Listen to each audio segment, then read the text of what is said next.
किशनपुर गांव बहुत ही खुशहाल था। किशनपुर गांव में सभी लोग बहुत ही मिलजुल कर रहते थे। सभी लोग सुबह होते ही अपने अपने कामों में निकल जाते थे और शाम को अपने घर लौट आते थे। उसी गांव में गणेश भी रहता था। गणेश अपनी माँ के साथ रहता था। गणेश दिन भर इधर उधर घूमते रहता था, कोई काम नहीं करता था। गांव के लोग बोलते, भगवान ही इसका भला करे, पता नहीं इसके जीवन का क्या होगा। गणेश जब इधर उधर से घूम के घर आया तो, बेटा कुछ काम भी कर लिया कर, कब तक ऐसे ही घूमता रहेगा। मेरा किसी काम में मन नहीं लगता। कई बार मैं बोला हूँ माँ, फिर भी तुम कहती हो बेटा काम कर लिया कर। तू क्या करेगा, मुझे कुछ समझ नहीं आ रहा।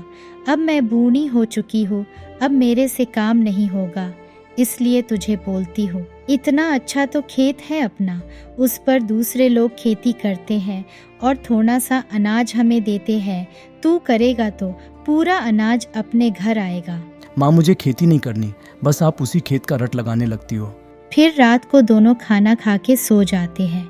सुबह फिर गणेश घूमने निकल जाता है, पर जब घर लौट के आता है उसके होश उड़ जाते हैं।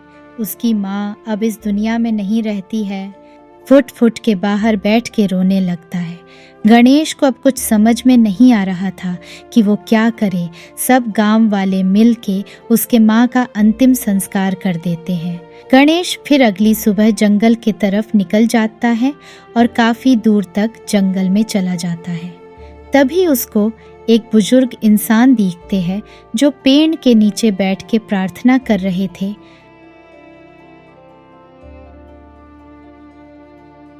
बाबा कौन है आप? बेटा मैं तो अपने जीवन के अंतिम पड़ाव पे हूँ, तो बस यही पेड़ के नीचे प्रार्थना करने आ जाता हूँ। बहुत अच्छा लगता है कि ईश्वर भक्ति में ही मेरे प्राण निकल जाए। पर बेटा तुम थोड़े विचलित लग रहे हो, क्या बात है? बाबा मेरा किसी काम में मन नहीं लगता, बस इधर से उधर घूमते रहता हूँ। एक माँ थी जो अब वो भी इस दुनिया में नहीं रही। मुझे तो कुछ समझ में नहीं आ रहा, मैं क्या करूँ?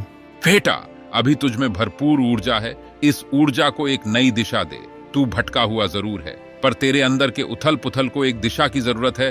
तुझे तेरी मंजिल मिल जाएगी। बाबा कोई तो उपाय होगा। मैं तो कोई तांत्रिक नहीं हूँ, पर अपने ध्यान से इतना बता सकता हूँ। तुम इसी रास्ते में आगे बढ़ते रहो। थोड़ा दूर चलोगे तो एक घर दिखाई देगा, वहां पे एक औरत रहती है। बस तुम उनसे मिलो, आगे का मार्ग अपने आप खुल जाएगा। धन्यवाद बाबा। गणेश वहां से बताए मार्ग पे चलने लगता है। काफी दूर चलने के बाद उसे एक घर दिखाई देता है, तो गणेश के मन में एक आशा जगती है कि लग रहा है कि बाबा शायद इसी घर की बात कर रहे थे।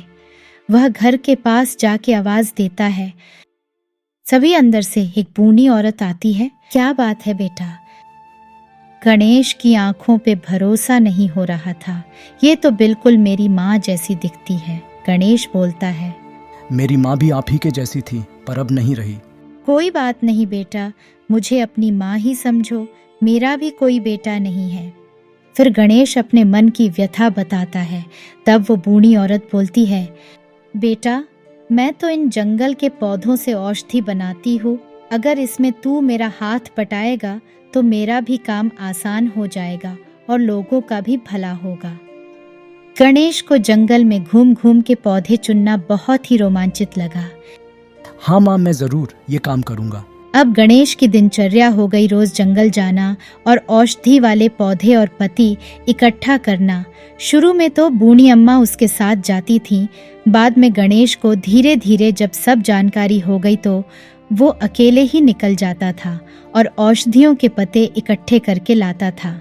अब गणेश बूढ़ी अम्मा से औषधियों का उपयोग करना बहुत अच्छे से सीख गया था और लोगों को औषधि कभी कभी दे भी देता था।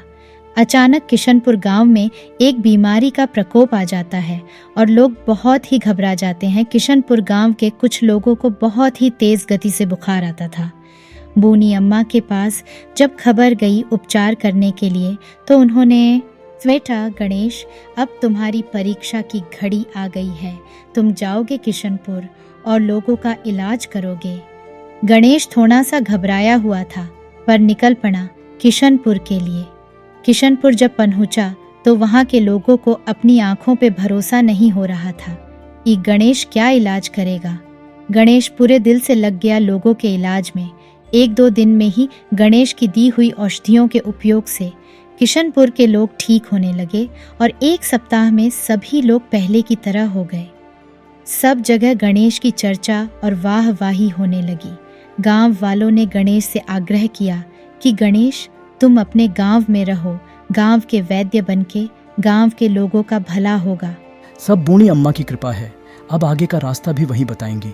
अगर वो बोलेंगी तो मैं जरूर गांव वापस आऊंगा। ये कह के गणेश बूढ़ी अम्मा के पास लौट जाता है। जब जाके वह पूरी बात बूढ़ी अम्मा को बताता है तो बहुत खुश होती है। बहुत अच्छे बेटा गणेश, मेरा गुरु दक्षिणा मिल गया मुझे। बेटा, सेवा ही तो जीवन है।